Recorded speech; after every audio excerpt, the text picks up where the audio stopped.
میری بیوی کی میری والدہ سے پٹتی نہیں ہے، ہمیشہ دونوں کے بیچ نوک جھونک رہتی ہے، جس کے چلتے میں پریشان ہوں، میری رہنمائی کریں۔ تو مفتی صاحب، یہ جو سوال آپ نے سنا سہیل صاحب کا ممبئی سے، کوئی نئی بات نہیں ہے۔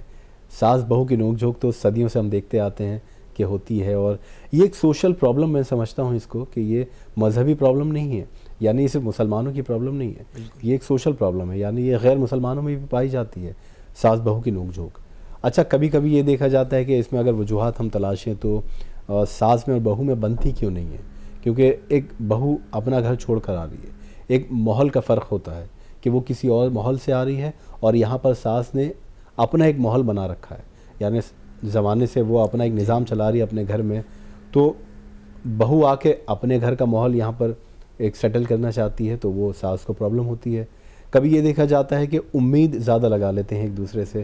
کبھی ساس جو ہے وہ بہو سے زیادہ امید لگاتی ہے کہ بہو میری بھی خدمت کرے، بہو جو ہے وہ میری سیوا کرے، میرا کہنا مانے، میں جیسا بتا رہی ہوں ویسا چلے، لیکن بہو اس کے خلاف چلتی ہے، تو یہاں بھی پرابلم کبھی کبھی آ جاتی ہے۔ اور وہاں بہو بھی امید لگاتی ہے کہ بھئی میری ساس ہے، مجھے زیادہ توجہ دے گی۔ اگر دو تین بہو ہیں تو کبھی ایسا بھی ہوتا ہے کہ وہ کسی اور کو زیادہ توجہ دیتی ہے، یا کوئی خاص بہو ساس کی کوئی اور ہوتی ہے، دوسرے کو نظر انداز کرتی ہیں، جان بوجھ کر کمیاں اس میں نکالتی ہیں، کام زیادہ اس پہ دیتی ہیں۔ اور کبھی یہ دیکھا جاتا ہے کہ ایڈجسٹمنٹ پرابلم ہوتی ہے، یعنی بہو جو ہے وہ ایڈجسٹ نہیں کر پاتی ساس کے ساتھ، اور دوسری طرف ساس جو ہے وہ بہو کے ساتھ ایڈجسٹ نہیں کر پاتی۔ یہ تو کچھ وجوہات ہیں، لیکن اب ان کے سوال جو آپ نے سنا، کیا رہنمائی کریں گے آپ سہیل صاحب کی، کیا کرنا چاہیے ان کو؟ بسم اللہ والحمد للہ والصلاۃ علی نبی اللہ۔ یہ ایک بہت اہم ٹاپک ہے اور ایک بہت بڑا پلیٹ فارم ہے، اور مجھے یہ محسوس ہوتا ہے کہ کئی ایسے دھرم اور مذہب کے لوگ ہیں، خاص طور پر کرسچن عیسائیوں میں، جن کے جو عبادت خانے یا ان کے ہاں جو آفیسز ہوتے ہیں، تو وہاں کونسلنگ کا ایک سسٹم ہوتا ہے، شادی سے پہلے بھی، شادی کے بعد بھی کیسے لائف گزارنی ہے، اور اگر آپس میں کچھ اختلافات پیدا ہونے لگیں تو اس کے لیے کچھ بنیاد وہ بتاتے ہیں۔ ہمارے ہاں اس کی بنیاد قرآن پاک میں بھی موجود ہے۔ قرآن پاک میں 5ویں پارے کے 3 صفحے کی پہلی آیت ہے کہ اگر ان دونوں کے درمیان، یعنی میاں بیوی کے درمیان کوئی اختلاف محسوس ہو، کوئی اختلاف پیدا ہو جائے، تو چاہیے کہ دونوں میں سے ایک ایک حکم، یعنی کسی کو ذمہ دار بنا لیا جائے، اور ان دونوں کی باتوں کو سنے، سمجھے، اور اس کو سولو کرنے کے لیے ایک بہتر کاؤنسلنگ کرے۔ اور یہ بھی کہا گیا کہ اگر وہ اصلاح کی کوشش کرتے ہیں تو اللہ رب العزت کی توفیق ان کے ساتھ ہوتی ہے۔ تو لیکن ہم پورے سماج میں یہ دیکھتے ہیں کہ ہمارے یہاں اس چیز کی بہت کمی پائی جاتی ہے، اور پورے اجتماعی طور پر سسٹمیٹک تو یہ نظام نہیں ہے۔ ہم اپنے تہذیب ٹی وی کے ناظرین کے ذریعے ہم درخواست بھی کرتے ہیں کہ جس طریقے سے اپنے یہاں مسجد مدرسوں کا بہت ساری چیزوں کا ایک سسٹم، ایک نظام ہے، اس طرح کا بھی سسٹم ڈیولپ کرنا چاہیے کہ سمجھدار لوگوں کو رکھا جائے۔ اس میں ضروری نہیں کہ عالم مفتی، بلکہ سمجھدار لوگوں کی ایک ٹیم چند لوگوں کی ہو، اور اگر کہیں پر اس طرح کی پرابلم آئے تو اس کو سولو کرنے کی کوشش کریں۔ اب میں یہ سہیل صاحب کا جو یہ سوال ہے، میں رضوان بھائی اس حوالے سے میں یہ کہنا چاہوں گا کہ اس وقت بالکل سوشل پرابلم ہے لوگوں کی، اور جب جیسا آپ نے کہا کہ ایک نئے گھر سے بہو آتی ہے،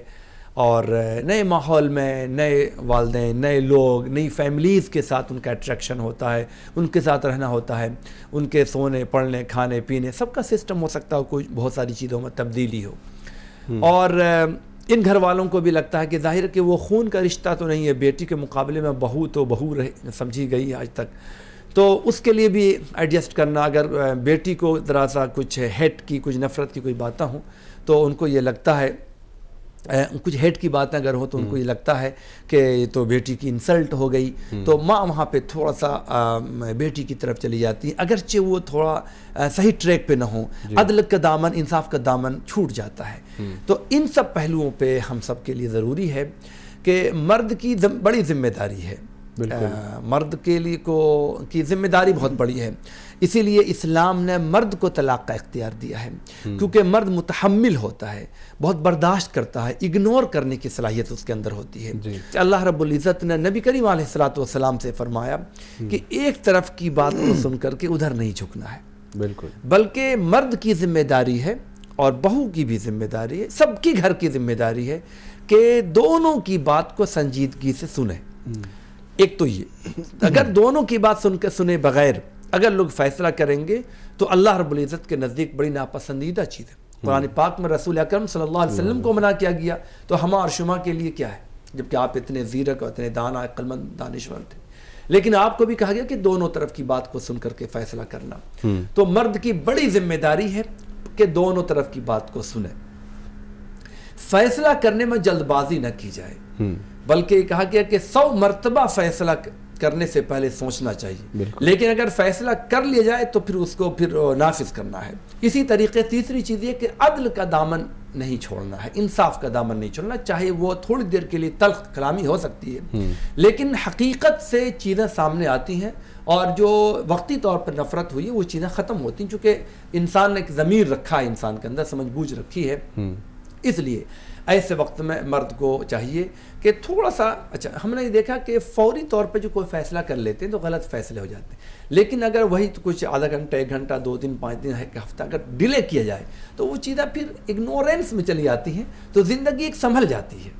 ایسا لگتا ہے جیسے رکا ہوا پانی پھر وہ بہہ پڑا ہے, اور پھر زندگی ایک اپنی چلتی اتھل پتھل تو ہے ہی سمندر میں, تو اتھل پتھل تو زندگی ازدواجی زندگی میں ہے ہی, لیکن پھر بھی وہ رواں ہو جاتی ہے زندگی. تو ہمیں اس بات کی بھرپور کوشش کرنی چاہیے.